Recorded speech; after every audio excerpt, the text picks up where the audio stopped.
This is Things You Might Not Have Heard, and I am Jay Cleveland Payne. And today, for you on this Thursday, we give you 8 news stories from yesterday, the Wednesday, that you vetted as conversational. They cover information, politics, current events, and pop culture news. And I want to thank everybody who reached out to me for yesterday and our miss on the day. Just sort of a kind of a not so great day to happen. So we just didn't quite happen for the news stories. We did recover later in the evening and gave you some other hot takes that we have to go through there. And of course, a little feature I did to sort of hype myself up, going through who my avatar is, my P1, the person who is actually watching these videos. And you might be surprised at the person that is. Check out that video at our website, thisisconversationproject.com, or on the YouTube feed where it lives forever. But today we have 8 stories lined up for you, and a day where breaking news is turning into a thing that took out many stories we plan on getting into, including the story right now out of India, where the plane 787 has crashed in India. That one we're not covering because we don't have more details on that one, but that will be a big deal tomorrow. Right now, we're focusing on the Kennedy Center and the Trumps, of course, the Fulbright scholarships, which are not quite gone, but the people are, and Aaron Rodgers, who's got a football team and apparently has been married for quite some time. Those stories, 5 others in the mix to get to you that you vetted as worthy of talking about. We'll explain the full vetting process at the end of the headlines, because this is a conversation. You do help us pick the stories to talk about here. But in the meantime, 3 things off the bat. Number 1, our website home is this. It's theconversationproject.com for full information, more information, and full information, all the stuff, both full and more, for the Conversation Project, what it does for you and how we can work together. Also, our email address for conversating on all things conversational, or maybe not. You be the judge. The conversation inbox at gmail.com. And Ground News is our spotlight sponsor for this Thursday. Visit us at thisistheconversationproject.com/ground news. Get 40% off their Advantage plan. Get 40% off all their news plans. Advantage plan is not the one you need. And we get a small commission for bringing you in the door. As I said, today is Thursday, June the 12th, 2025. Took a little double time to make sure all the chyrons were correct. Not Wednesday the 12th, Thursday the 12th. These are headline stories that made sense in the way that we gave them, because it just seemed like the greatest narrative to go. But there's not necessarily based on your engagement, how they got picked. We'll give you some details on things back and forth on this one.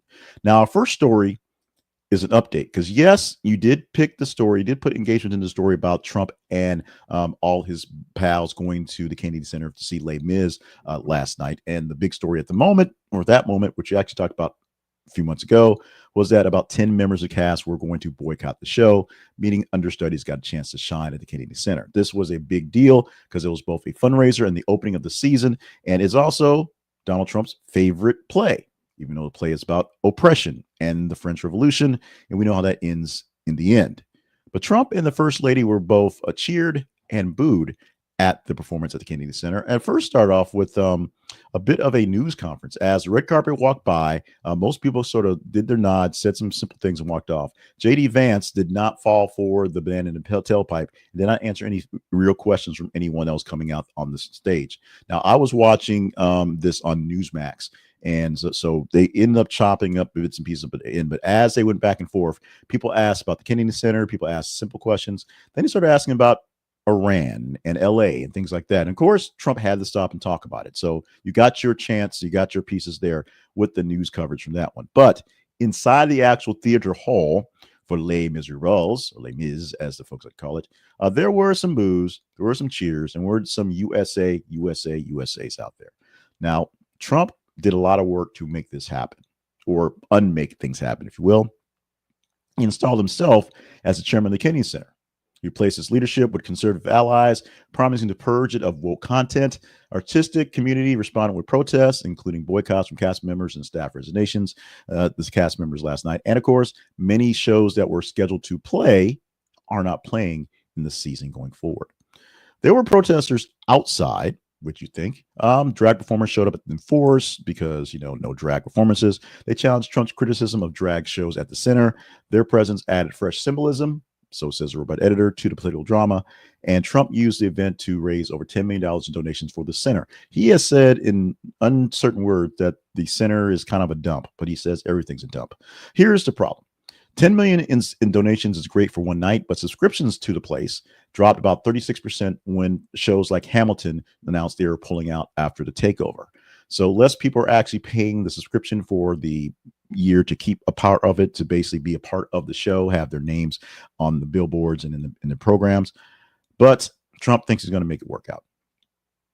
And as I said earlier, the theme of the revolution, the French one in Les Mis, clash with the real world tensions right now, especially in Los Angeles, where guests shot at Viva Los Angeles inside to sort of throw a parallel from what's happening with literally Donald Trump sending American troops on the ground to liberate about a square mile of space in the middle of downtown Los Angeles. It is a bit of a weirdness that is what we have right now. It is the life we live. The government we have right now is extremely entertaining. Some people would probably like a bit more boring right about now. Speaking of protests out west, let's talk about them. But let's talk about them in Spokane.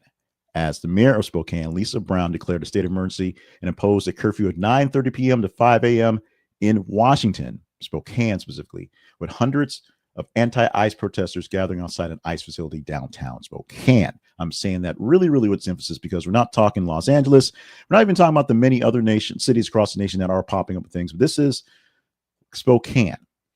Protests have sparked when former Councilman Bear Stuckart, acting as guardian of a 21-year-old Venezuelan asylum seeker, called people to block the ICE transport bus. He and over 30 others were arrested for failing to disperse. Initially peaceful, as these things are, the demonstration turned chaotic fairly quickly, actually. Protesters spray painted and flattened a bus tire. Police later deployed tear gas, smoke, and pepper balls to clear the crowd. One protester said they were hit by a rubber bullet, and footage showed officers donning gas masks to manage the crowd. Mayor Brown emphasized the city's commitment to the First Amendment and said emergency measures were being put in place to prevent any escalation from here. Spokane Police Chief Kevin Hall noted that out of the 200 officers, some did use smoke grenades and pepper balls, but no rubber bullets were actually used or excessive force. Like I said, one person said they got shot with a rubber bullet.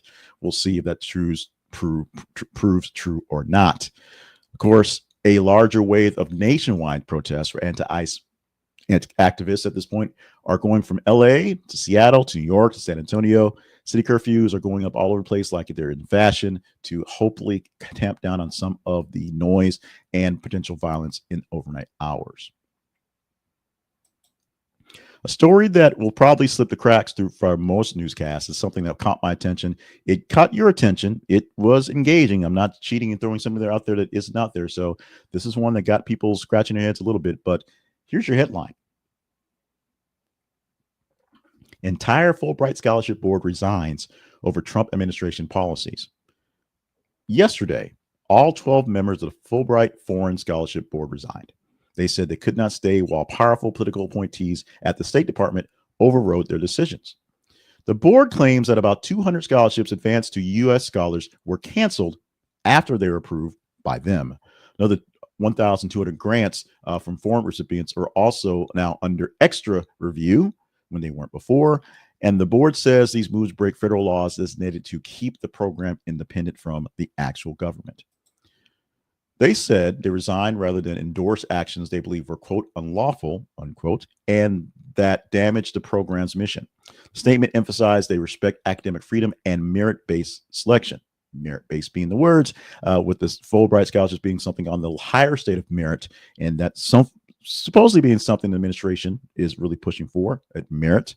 This is one case where they're saying they're getting in the way of the people who have earned these scholarships. State Department and White House call it a political stunt. They argue that the board members, all chosen by President Biden, were partisan and do not have final say under the law. They also said Trump has the right to align foreign programs with national interest. The Fulbright program has sent about 8,000 scholars abroad each year since 1946. Critics worry this resignation and pending budget cuts threaten almost finished it perfectly. Threaten the integrity of one of the nation's best known exchange programs. It's something to behold of the quick changes that have been made based on the thoughts and the feelings of the way things are working for the current administration, how they are aligning a new way of thinking. Donald Trump has a very new way of thinking that's not even anywhere near sort of the traditional Republican thinking as well. Project 2025 is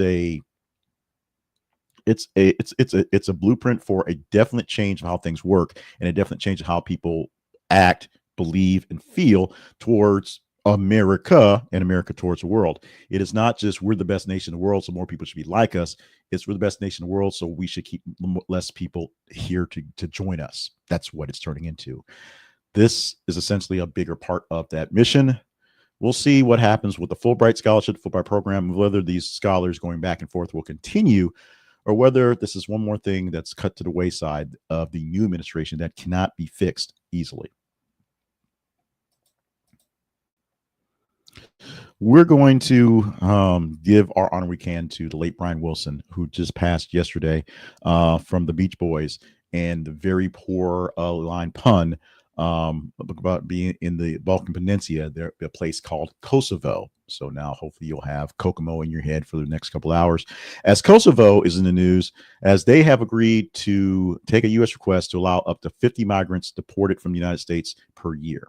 Only 50, but it is another place that we, the U.S., can send migrants who have been found illegally be here to go somewhere else, which is there. And they don't have to be Kosovarians.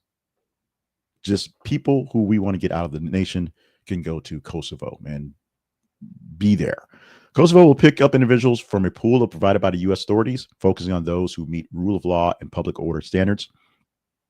The government will manage and process this through its internal ministries of affairs.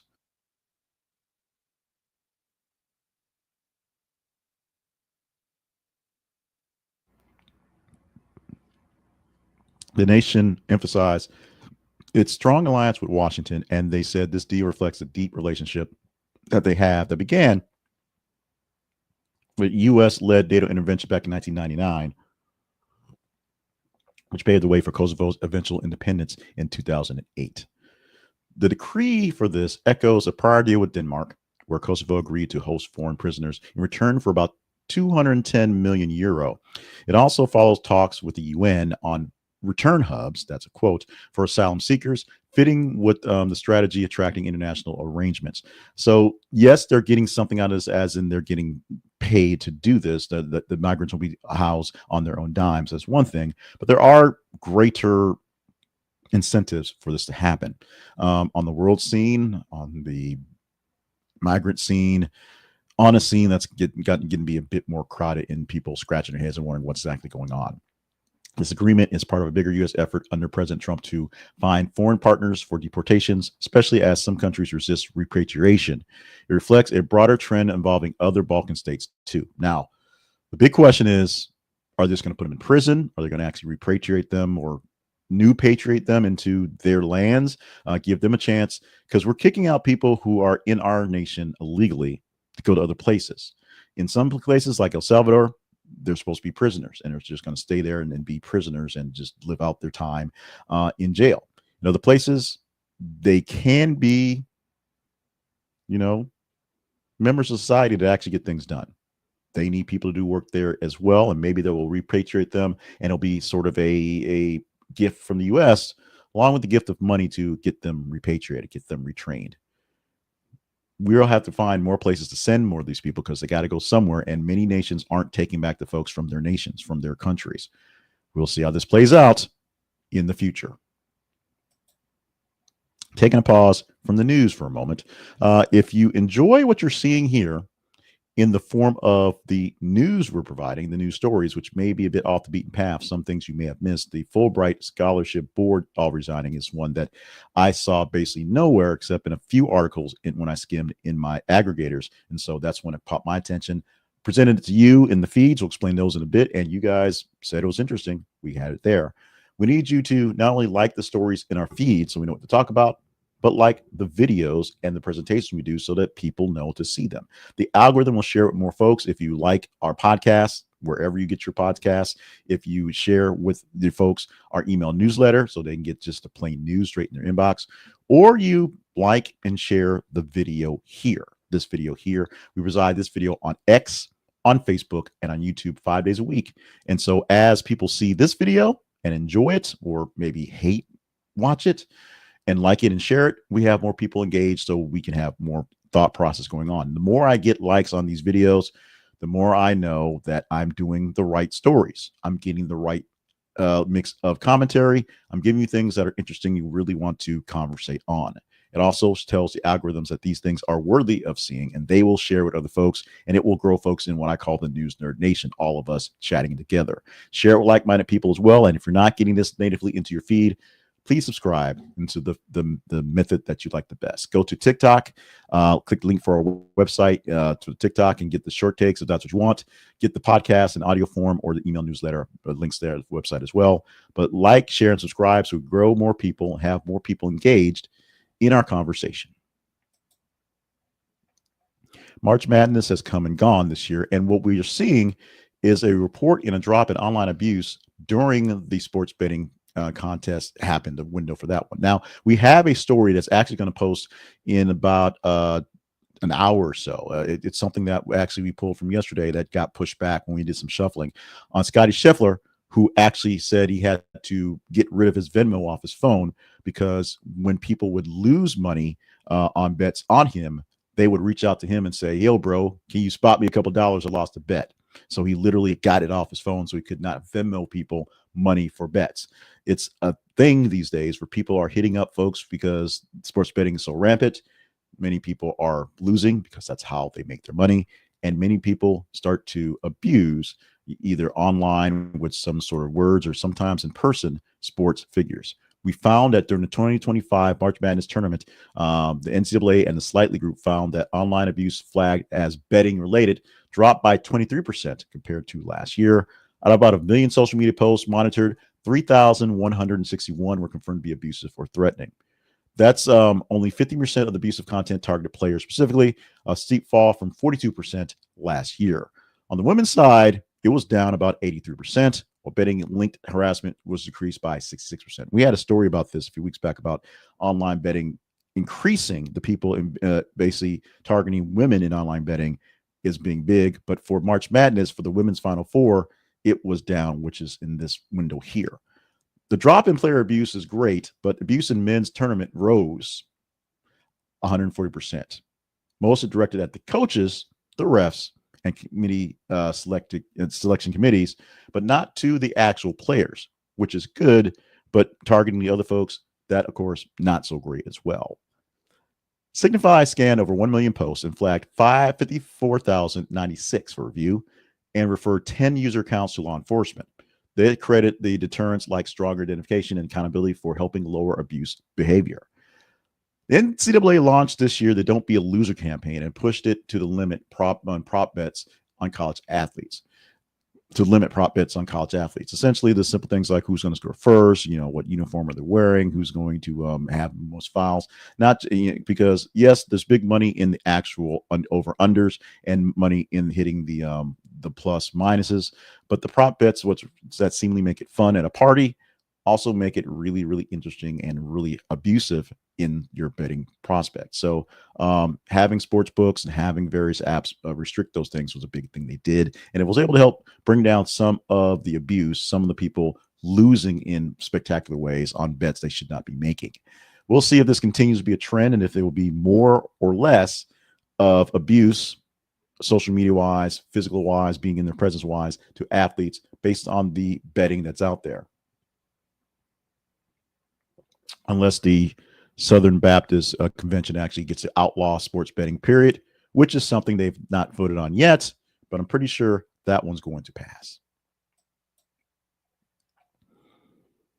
Yesterday, Disney and Universal put out a joint lawsuit against Midjourney, the app that gives you all those cool AI videos out there that are flooding the markets, in California federal court. They claim that AI tool generates images of protected characters like Elsa, Darth Vader, the Minions, Shrek, and others by using their copyrighted work without permission. Studios argue that the cease and desist letters were ignored by Midjourney and they had to take it to court big time. In their complaint, Disney and Universal labeled Midjourney a bottomless pit of plagiarism and copyright-free writer. Those are two quotes. They contend that Midjourney scrapes files, copies them into their training processes, and then lets users recreate iconic characters. They want damages, a jury trial, and a court order to stop further infringements. This is the first major Hollywood studio who's jumping into the fray of this one, targeting image generation AI. And it puts pressure on the idea that using copyrighted works for AI training is actually fair use. Legal experts believe studios will focus on how Midjourney's outputs mirror their characters, making it hard to defend fair use going forward. Disney says protecting their characters supports the creative economy, though Disney may have ulterior motives in that one.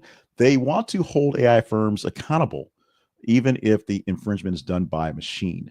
Meanwhile, Midjourney and others argue training on scraped material is essential for AI growth, but the studios say that they must come up with licensing to risk legal crackdowns.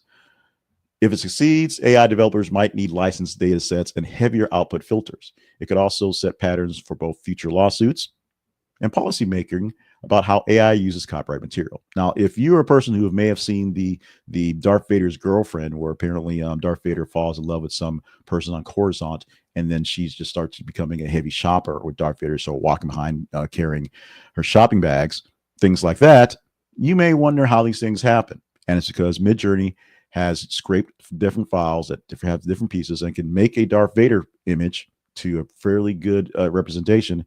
And any person can type in a prompt and create something going forward, especially if you're seeing the new VO3 things where they talk better, they look better. They have 5 fingers and 5 fingers in each hand and 5 toes on each foot, things like that. And they're not necessarily doing weird gymnastics when they're turning their bodies. So if AI developers can't figure out a way to make the people happy using their AI creations, and the people who own the rights to things happy because they should get some money for it, we're going to have some issues. It's going to be wild. Aaron Rodgers didn't so quietly sign with the Pittsburgh Steelers. He made a deal about it. He spent all fall, all offseason sort of mulling it back and forth and teasing us with that one. He also showed up with a wedding ring, and he didn't take long to with the tease. He told us what happened as he married his girlfriend a few months back. So he's been married for a bit. So his wife now revealed to this a few days ago that he got married a few months back during a press conference with the Pittsburgh Steelers, confirming that the black ring on his finger was a wedding band, saying been a couple months. So Brittani Rodgers, the longtime girlfriend, first mentioned in December 2024. He emphasized her lack of social media presence and declined to share further details. She's not out there. She's out there in the ether, in behind the scenes. She's going to stay that way. Throughout his career, Rodgers has had some public figures that he dated. Of course, Danica Patrick, who spoke out recently about how not great a relationship it was. Olivia Munn and Shailene Woodley were some of the latest ones. He now seems focused on avoiding attention around his marriage, keeping details secret, and letting privacy take the priority. But he did wear a silicone wedding ring while he was out there throwing a couple days ago. So he's okay with you knowing that he's married. He's off the market, folks. But don't talk about Brittani. Social media reactions have been varied. Some praise Rodgers for protecting his private life. Others accuse him of inconsistent behavior. That's something you hear for a lot of things, citing his past openness about relationships and current privacy as contradictory. Maybe he's just learning and growing. He's 41 years old, by the way, and he's enters both a new season with the Steelers, a new marriage, a lot of new things. Eyeballs focused on him. So the focus in Pittsburgh with a team who's ready to win right now and a quarterback who needs to win something right now is a big deal. Having some love and support at home with the wife will be great. We'll see how much that works out towards everyone's benefit, including sports bettors in the future. And finally, this is the closer we get to a kicker story here. We had a lot of breaking news stories that shifted things around and changes of news things happening. So we're still sticking with this story for number 8. We want to sneak this one in, bring in a bit of an update on Oprah Winfrey and James Frey, because they were a thing many, many years ago. Now Frey believes, they are still a thing, and Oprah, is living rent-free in his head for quite some time. So in a interview going to be released in a little bit, or his new book actually be released, Next to Heaven, which is a satirical crime thriller set in a fictional Connecticut community. It was inspired by shows like The White Lotus and Big Little Lies. It's a novel that implores privilege, decadence, and murder among the wealthy. All as hard as that is to read, an interview that came out recently from the New York Times, James Frey revived his longstanding grudge at Oprah Winfrey. He described her response to his 2003 memoir, A Million Little Pieces, as brutal hypocrisy. and accused her of misleading the public times 1,000. That's a quote as well. Frey's memoir was promoted by the book club that she had, Oprah called the book club, until the smoking gun exposed fabrications, wrongful jail claims, embellishment on personal drama, things that were not true in the memoir. So Oprah does what Oprah does. She called him out on her show in January 2006 and said that she felt duped and that he actually betrayed millions with his words. Frey admitted to exaggeration, sparking widespread backlash to him, but of course, now defends his memoir as 85% true and views artistic license as acceptance in storytelling. He compares creative liberties to a painter enhancing a self-portrait. He also laments the culture where writers self-censor for fear of cancellation, promising to keep throwing punches until I die. That is a quote as well. Next 7 comes out fairly soon, and it seems to aim for literary reinvention, targeting an audience drawn to scandalous glimpses on the elite. It's already sold TV rights to the book and plans a follow-up series set in glamorous locations like Tribeca and Malibu. So he ain't going nowhere, and he's going down swinging, or specifically throwing punches until he dies. That's what he says. He's letting Oprah live in his head because Oprah killed his book sales. Although you can say he killed his own book sales by not being truthful in a memoir and not letting people know he was not quite truthful in said memoir. He set himself up for that, if you will.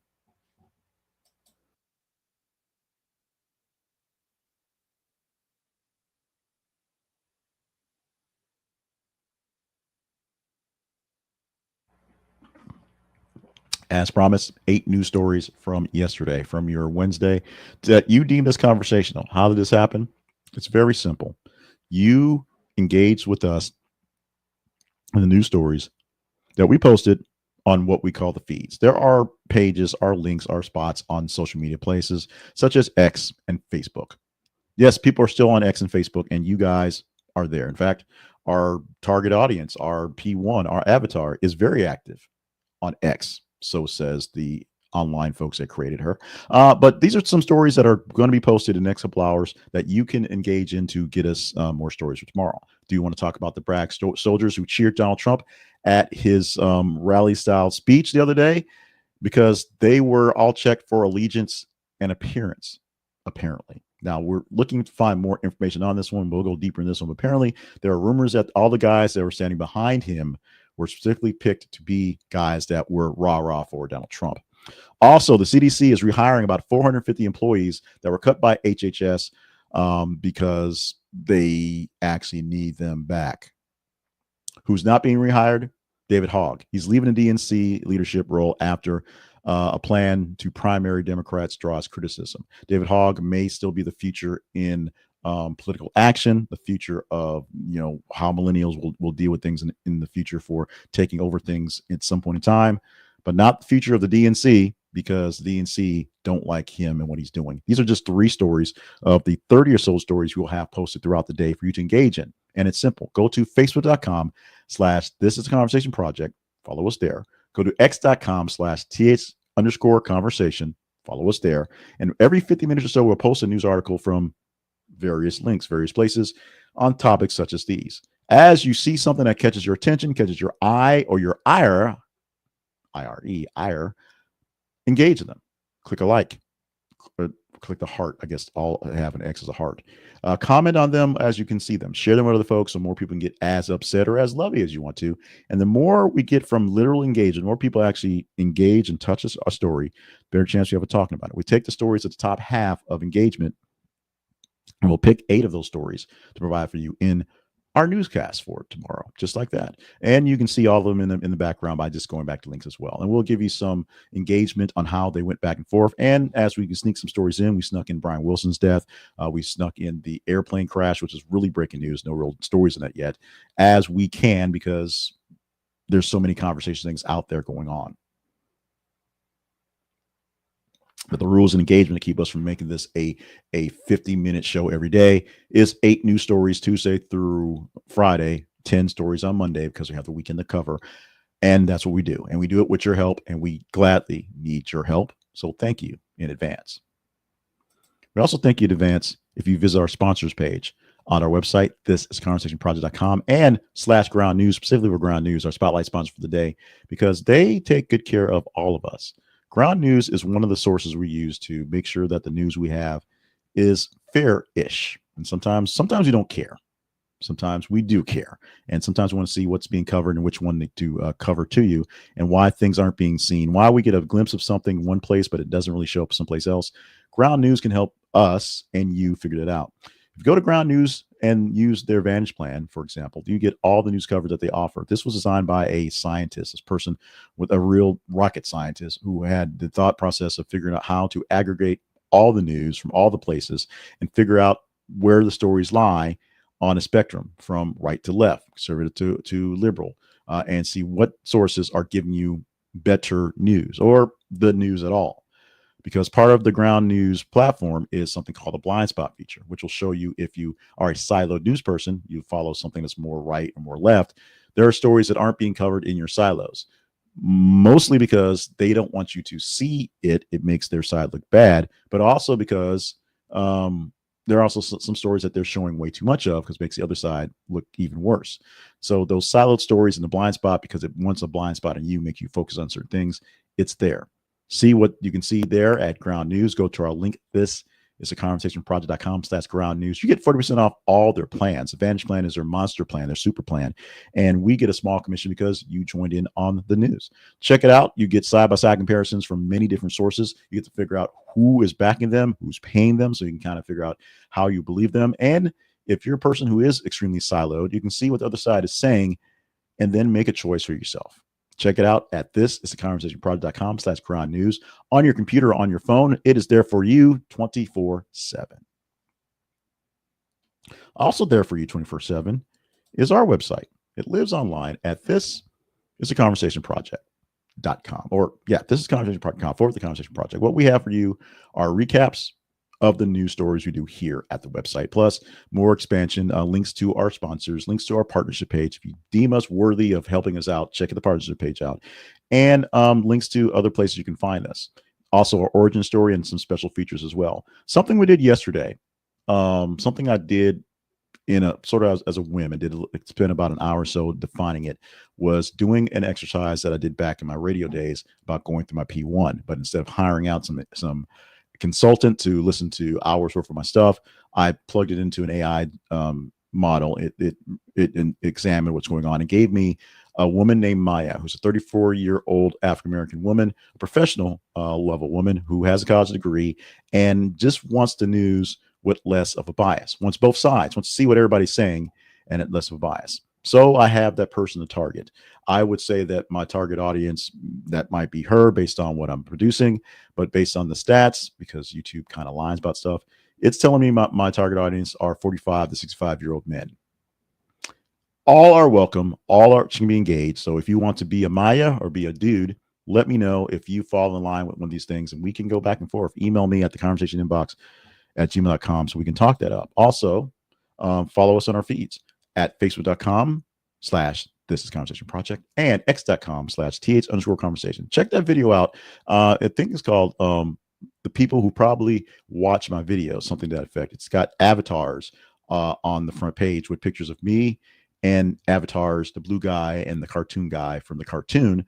But it talks about Maya and that avatar and how she uses what we do and how you can as well. Check it out if you're more curious about who I'm targeting, because I'm targeting someone. That's who the AI says is actually picking up on it. And so we have to work to either widen the net or tighten it so that I'm doing more for Maya and those folks, and they get more engaging so I get better results. That's how it works.